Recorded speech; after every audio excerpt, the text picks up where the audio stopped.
Narinig mo na ba ang balitang ito? Opisyal na kinumpirma na ang 6,200 universal pension para sa mga senior citizen ay effective na. At para sa marami, ito na ang pinakahihintay na update matapos ang mahabang panahon ng pangako at haka-haka. Kung ikaw ay senior, may magulang, o may mahal sa buhay na umaasa sa pensyon, ang impormasyong ito ay direktang makakaapekto sa inyong buwanang kabuhayan. Hindi ito chismis, hindi ito baka lang. Ito ay kumpirmadong update na nagbabago sa usapan tungkol sa tulong pinansyal para sa matatanda sa bansa. Maraming seniors ang matagal nang nagtatanong, kailan ba talaga ito ipapatupad? Totoo ba ang halaga? Sino ang kasama at sino ang maaaring maiwan? At higit sa lahat, kailan eksaktong mararamdaman ang epekto nito sa bulsa? Sa gitna ng pagtaas ng bilihin, gamot at araw-araw na gastusin, ang 16,200 ay hindi maliit na bagay. Para sa iba, ito ang kaibahan ng sapat na pagkain, kumpletong gamutan at mas maayos na pamumuhay. Sa video na ito, ililinaw natin ang buong katotohanan sa likod ng universal pension na ito. Ano ang ibig sabihin ng effective na? Ano ang dapat mong asahan sa mga susunod na linggo at buwan? At bakit may ilang detalye na hindi pa alam ng karamihan? Kung ayaw mong maiwan sa impormasyon, o mas masahol pa, makaligtaan ng benepisyong para sa'yo, manatili ka hanggang dulo. At bago tayo magpatuloy, pakipindot ang like button ngayon.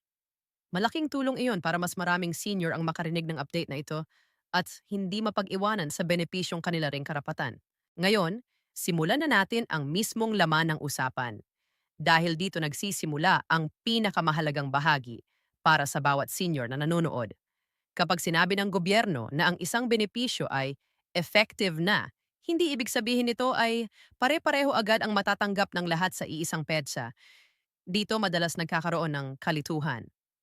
Maraming seniors ang umaasa na paggising nila bukas, may 6,200s na kaagad sa kanilang kamay o sa kanilang account. Pero ang katotohanan, may proseso, may yugto, at may mga detalye na kailangang malinaw na malinaw para hindi tayo mabigo o malinlang ng maling impormasyon. Unahin muna natin ang tanong na paulit-ulit na naririnig mula sa mga senior at sa kanilang pamilya. Ano ba talaga ang ibig sabihin ng 6,200 universal pension? Para sa marami, ito ay simbolo ng pagkilala ng Estado sa kontribusyon ng mga matatanda sa lipunan. Taon-taon silang nagtrabaho, nagpalaki ng pamilya, nagbayad ng buwis, at nag-ambag sa ekonomiya. Ngayon, sa yugto ng buhay na mas mahina na ang katawan at mas malaki ang gastusin sa kalusugan, ang pensyon na ito ang inaasahang sasalo sa pang-araw-araw na pangangailangan. Hindi ito luho, isa itong pangangailangan. Sa nakaraang mga taon, maraming seniors ang umaasa lamang sa maliit na tulong mula sa pamilya o sa limitadong benepisyo na madalas ay hindi sapat. May mga lolo at lola na kailangang pumili kung bibili ba sila ng gamot o magbabayad ng kuryente. May mga senior na tahimik na nagtitipid sa pagkain para lamang makaraos sa isang buwan. Kaya nang lumabas ang balita tungkol sa 6,200 universal pension, natural lang na umasa ang marami na ito na ang solusyon sa matagal ng problema. Pero mahalagang maintindihan na ang pagiging effective ng isang programa ay hindi palaging nangangahulugang agad-agad ang buong implementasyon. Sa maraming kaso, may pilot phase, may validation ng listahan, at may koordinasyon sa mga lokal na pamahalaan.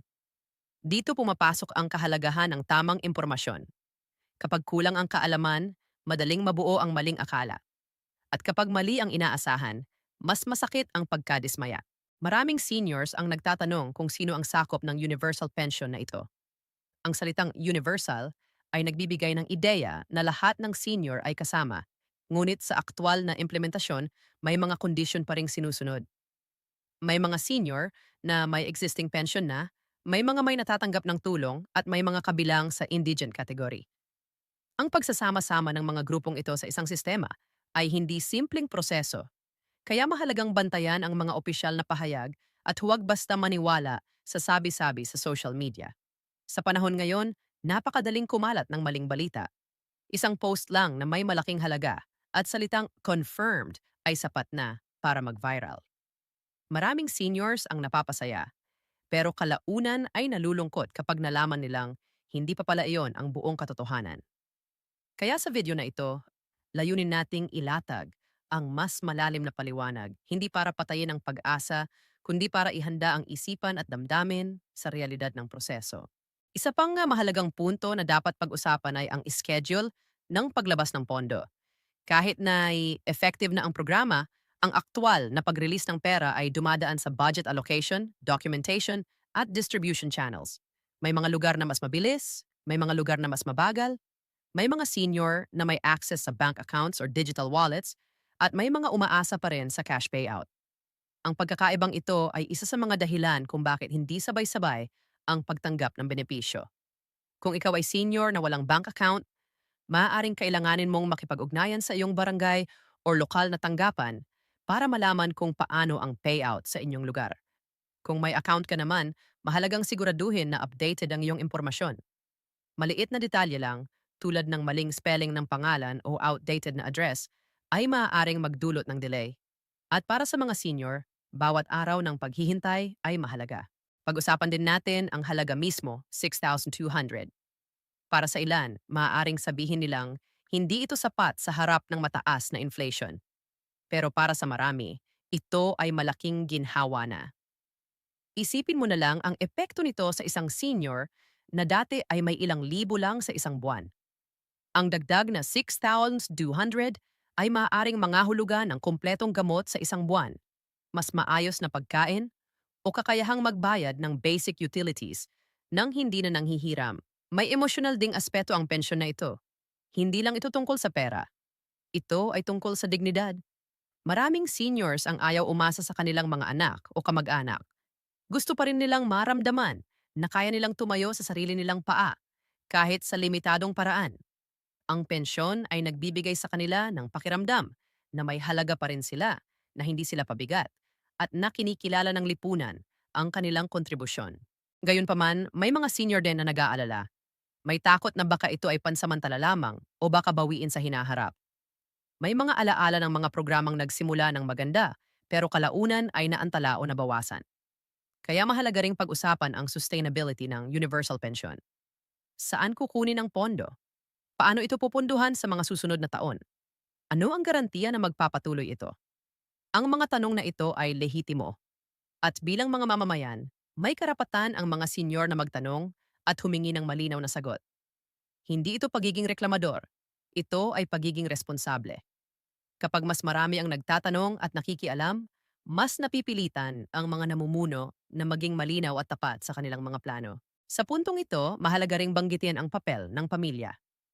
Maraming senior ang umaasa sa tulong ng kanilang mga anak o apo para maunawaan ang mga anunsyo at proseso.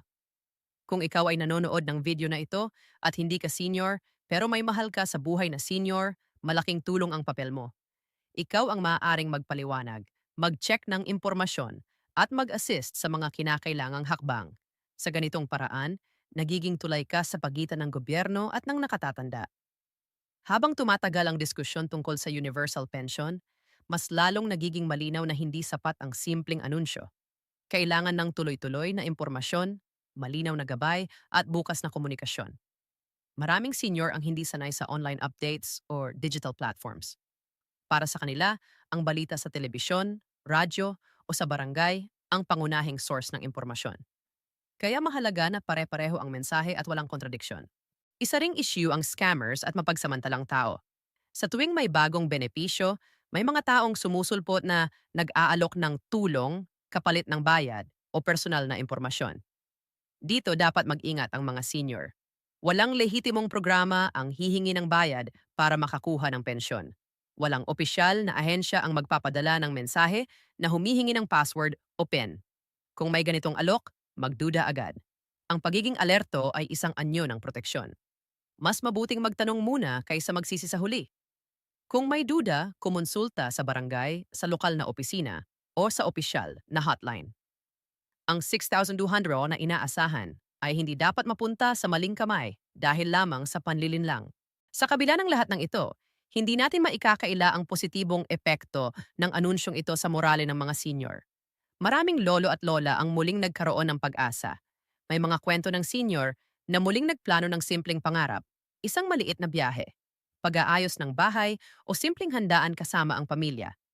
Ang mga simpleng bagay na dati ay hindi nila maisip dahil sa kakulangan sa pera. Ang universal pension ay nagbubukas din ng mas malawak na usapan tungkol sa kung paano natin tinatrato ang mga matatanda bilang lipunan. Ito ba ay sapat na hakbang? Ano pa ang maaaring gawin? Paano mas mapapabuti ang access sa healthcare, social services, at mental health support? Ang pensyon ay isang bahagi lamang ng mas malaking larawan. Habang papalapit ang aktwal na implementasyon sa iba't ibang lugar, mahalaga na manatiling updated. Huwag matakot magtanong, huwag mahiyang mag-follow up, at huwag basta maniwala sa hindi kumpirmadong balita. Ang kaalaman, ang pinakamalakas na sandata laban sa kalituhan at panlilinlang. Sa huli, ang 6,200 Universal Pension ay hindi lang tungkol sa numero.